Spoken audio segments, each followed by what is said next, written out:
Well, hello there, guys and gals. Welcome to Miyagi Mornings, episode 111. 3 ones there for you guys. The house number in bowling, if you know what that means. It's a little cryptic. Anyway, today we're going to talk about cryptic things, sort of. Subliminal advertising, subliminal marketing, and subliminal controls from the vantage point of the Fnord, the F-N-O-R-D word that was made up in Principia Discordia and made really, really popular in the Illuminatus trilogy by the authors Robert Shea and Robert Anton Wilson. I still recommend everybody read that. It is a trippy little time-traveling sci-fi plus reality mixed together montage of things that explains so many things and is also out there as hell. So it's a fun read, it's a crazy read, and just about every conspiracy theory known to man at the time of the book is in it. And a tremendous number of sci-fi TV shows and movies and novels basically ripped ideas right out of it. If you remember Sequest with the talking dolphin, that's Hagbard, Celine, and anyway, read the book. Anyway, but the concept of the Fnord is a piece of disinformation appearing in plain sight, or like a dog whistle trigger word, something you've been conditioned to react to a certain way over a certain period of time. And if you are not familiar with Fnords, you may want to go back and listen to that episode of Miyagi Mornings, and I'll put a link in the video notes for you. And then a week after I did that episode, the Unloose the Goose group, myself, and I think like 4 other members of the team did about an hour and a half on Fnords and had a deep discussion into Fnords. And what was interesting is really it switched on as those folks are, and they were familiar with the concept. They didn't know the term Fnord. None of my fellow geese knew that, and it made it for a really interesting conversation as they kind of explored the concept and came to the conclusion that pretty much everything's Fnord. Well, there's good Fnords, and there's effective Fnords, and there's just random Fnords. But what I'm going to get into today is really like master's level marketing stuff. And in the words of Polybus, the mob is easily led and may be moved by the smallest force, so that its agitations have a wonderful resemblance to the sea. Do you know how it's done? There's a variety of mind control techniques that governments and marketing agencies and media use to move the mob's agitations till it resembles the sea. But the most powerful one is the Fnord. And this does come from the world of subliminal marketing. Now, subliminal marketing is actually, if you're defining it a specific way, illegal in a lot of countries. It's not specifically illegal in the United States, but certain forms of it may be, possibly, they don't really know and nobody really checks. But when people think of subliminal marketing, they think of things like a TV commercial running and some little flickers in the background that say, like, it's good, do it, or it's bad, run away, right? You don't really see it. Only your subconscious mind sees it, and you're never aware that it's there. And even if somebody told you it was there, and you looked at that one spot where they said it flashed, you may not be able to see it and actually say, oh, there it is. It might be so quickly, even if you tried pausing the video over and over again, you couldn't actually see it. That it's that type of thing. And that is a form of subliminal marketing, and it is effective. It would include things like, there's a jingle playing in the background of a Pepsi commercial, and there's a little voice saying, you need one now. You need one now. You need one now. Go get it now. But you can't actually hear it even if you listen for it. But it's there. That's what some countries have made illegal. And the United States says, well, we don't like it, you shouldn't do it, but we're not specifically saying you can't, maybe. Right. The interesting thing is, what's far more effective than the invisible subliminal is the visible subliminal. The thing that you can look right at and you can see it and you don't realize what it is and what it's doing to you. That's what a Fnord is. Here's a perfect example, and it's what made this episode happen. I've noticed in this last week, the mainstream media has had to admit, because there's too much evidence for it and too many reports about it, that right now, if you are someone who got a vaccine for COVID, or if you are someone that had COVID, you're better off if you're the person that actually had it. That your immunity is stronger and longer lasting, and they believe at this point probably lifelong. Now, that's not real good if you're trying to get everybody to go get the jab, is it? And if you spent the last year and a half calling anybody that used the term herd immunity conferred from natural infections as a conspiracy theorist, you got to cover your ass at the same time. You have to keep pushing your agenda and covering your ass. So what is the Fnord in all of this? Well, there's a lot of them, but here's the most blatant one, and it is a perfect example of the visible subliminal. What they're doing is they're referring to every single person that ever had COVID as a survivor. And this is really interesting how these media outlets are doing this. In many instances, it's not in the article headline on the dedicated article page, but it's in the link to the article on the main upper fold of the website. So if you go to CNN right now, and it is 6/2/21, and this will change relatively quickly, they had an article this morning there that talked about this very thing and used the term survivors. And it used the term survivor in the article. But on the main page of CNN.com, it used the term survivor in the headline, but yet when you clicked through, the survivor word was not in the headline. This is even more visible subliminal. It's more subliminal. And I want you to think of how this works, okay? The way this works is just simply ask yourself, if I say a survivor, do you not immediately have a very negative connotation of what must have made the person a survivor? They might be a heroic survivor. That's a double Fnord, right? Many times. But survivor in of itself invokes the concept of pain and trauma and near death. You know, I met a person one time that told me how they were a 9/11 survivor, and what they meant was they were supposed to be at the World Trade Center and they weren't.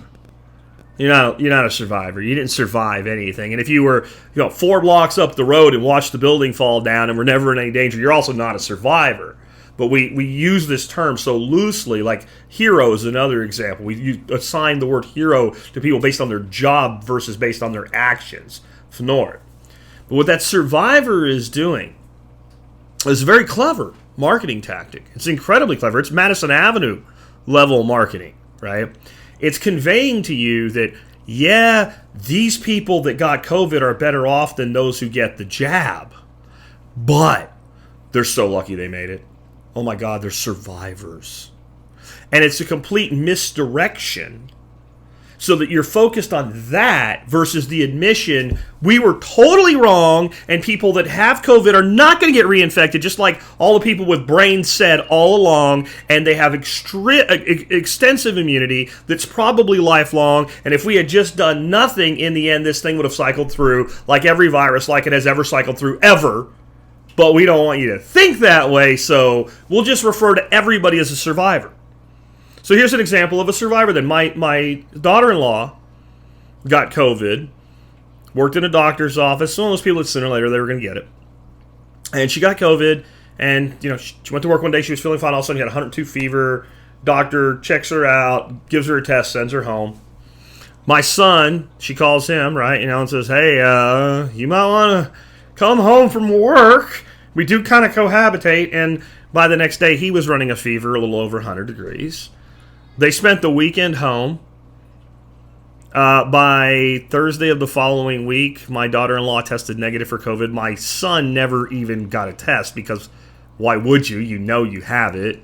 And basically, they were never even really miserable. My 2 grandchildren had to have contracted it. They just were asymptomatic. So that would be in this mindset for survivors. Oh, they're survivors.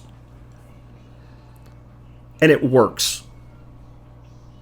It'd be friggin' funny if it didn't work, wouldn't it? And this is the power of the visible subliminal. There's so many of you guys that are awake and aware, and you know this is all bullshit. But when you read that headline or you see that headline, you don't immediately realize what's being done to you. And you know what that means?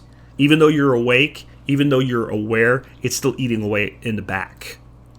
This is why I've known people in real life who've said when they came out with the shot, I'm not doing it. No way. No way I'm going to do it. 3 weeks later, my wife's telling me that her sister had a bad reaction to the vaccine. And I'm like, what? How did you have a bad reaction to something that you said you weren't going to do? Why did you do it? And she didn't even really know why she did it. Now, she's a teacher, and she was kind of pushed a little bit toward it, but she wasn't threatened with losing her job or anything. It was just kind of like, yeah, you really should do it, right? Well, it's this visible subliminal that's so much more effective than the nefarious mind control techniques developed by our government from the 40s through the 70s that was then taken over and used by the private sector in actual advertising.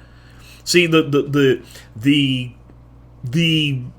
invisible subliminal would be they're marketing a drug to you, and underneath the audio, you keep hearing, ask your doctor, ask your doctor, ask your doctor. Now they'll say ask your doctor, but like once, but imagine it's just over and over again, ask your doctor, ask your doctor. And that invisible subliminal is registered somewhere in the auditory. You just can't recognize it, and it starts a psychological process, right? That's very, very powerful.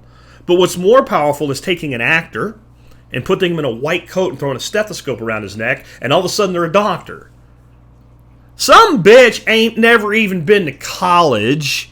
Some SAG actor with a bit part making $400 a day to be on set, but all of a sudden has the authority in the cloud of a doctor because of the visible subliminal. And then they bring in some cutesy tootsie that's like, my life is miserable until I discover blah, blah, blah, blah, and now I can run and frolic in the fields. And she never had the disease. That's why sometimes you see actual patient, because all the rest of them aren't. But they've created an illusion by putting this guy in a lab coat next to this chick, and then her being all happy and fruitsy and frolicking through the field, even though she has stage 19 cancer. And you've just had the visible subliminal workover. And I'll tell you, this is well known in marketing circles. I understand this. The truth is that I've made a lot less money in my life due to a word that's a very positive word, and that word is integrity. I'm in the prepping survivalist space. If I'd gone down the road of get this free report of 8 things you need to hoard, and then on the second page said, but if you want to know the other 49 things that no one else will tell you, give me $19.95. I could have made a shitload of money by now. If when COVID started, instead of saying, everybody calm the hell down, this isn't as big a deal as they say it is, here's the natural remedies that you can use to support your immune system, quit freaking out, chill out. If you're a prepper, you're going to get through this. If I would have came out and said, the end is near! Ah! And I started using these techniques to market like Jack Spirko's Pandemic Survival Guide. I could have made hundreds of thousands of more dollars last year. But I can't do it. I know how to do it. I fully understand how it works. I'm more than capable of doing it. But as an individual with integrity, I am not able to allow myself to do this. Because to me, it is much more important that the people that pay attention to what I have to say trust me. And will trust me until the day that I die. Unless I lose my mind. Right? Which is a very horrific idea for me for that to ever happen. That's the only way. I hope that the only way that people that have followed me over the years and continue to follow me in the future stop trusting me is if I go, I get Alzheimer's or something. Otherwise, I want you to trust me until the last day you ever hear my voice. I want you to say, I don't agree with this jackass, but I trust him. I don't believe he's lying to me. I just think he's wrong. I'm totally okay being known as wrong. I'm not okay being known as dishonest. And I'm not even okay being known as misleading. I'm not okay with yellow journalism headlines because it gets you a few more clicks. I'm not okay with taking my videos and put a picture of some chick's ass on it because I know more people will click through and I'll get more views. I know it works. I understand that. But if my video has nothing to do with some chick's ass, I'm not putting it on there. I'm not okay when alternative media does the same thing. And some family minding their own business, taking care of pigs in Michigan, is raided by law enforcement. I'm not okay with that, but I'm less okay with some online yellow journalistic tabloid bullshit like Natural News and Mike Adams' ilk over there, putting video or putting a lead image on it of a SWAT team in helmets with M16s and freaking grenade launchers. I'm not okay with that either. Because that's not what... I'm not okay with you taking this stock image and creating... the stock images are fine in of themselves if they're representative of what happened. But making like some, like helicopters came in and people were roping in and shit over some pigs when it was just evil action of the state, and a sheriff's department that didn't need to be there, that did have guns. I'm not okay with changing that. But this is what you need to understand. Almost everybody else in media, news, government, marketing, and advertising not only is okay with it, the primary people to get good jobs in those sectors need to use it. They have to use it. And it's because they don't have integrity. And I'll give you a real world example of one of these people telling me I can't afford to have integrity to my face.